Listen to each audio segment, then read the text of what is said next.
ડભોઈને હવે સ્વચ્છ બનાવવા માટે મોટી ઝુંબેશ હાથ ધરવામાં આવી છે। ડભોઈ એટલે કે દર્ભાવતી નગરી ખાતે શહેરમાં થતો કચરો અને ગંદકી માટે સ્વચ્છતા અને સાફ સફાઈ માટેના આધુનિક 1 કરોડના મશીનોનું આજે ધારાસભ્યના હસ્તે લોકાર્પણ કરવામાં આવ્યું હતું। તો આ પ્રસંગે યોજાયેલા લોકાર્પણ કાર્યક્રમમાં ધારાસભ્ય શૈલેષ મહેતાએ જણાવ્યું હતું કે દર્ભાવતી નગરીમાં સ્વચ્છતા અને ગંદકીની બૂમો વારંવાર પડવાને કારણે તેને દૂર કરવા 15મા નાણાં પંચમાંથી ₹60 લાખના ખર્ચે કોમ્પ્યુટર મશીન ખરીદ કરવામાં આવ્યું હતું।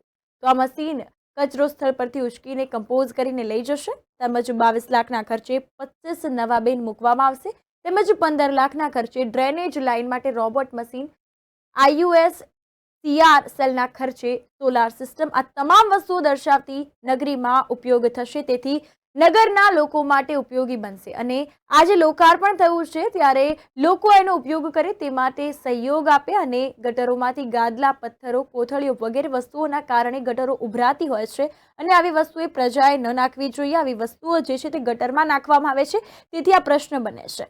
તો નગરપાલિકાને આપણે શ્રેષ્ઠ બનાવવાની છે તે માટે સાથ અને સહકાર આપવા વિનંતી પણ તેઓએ કરી હતી।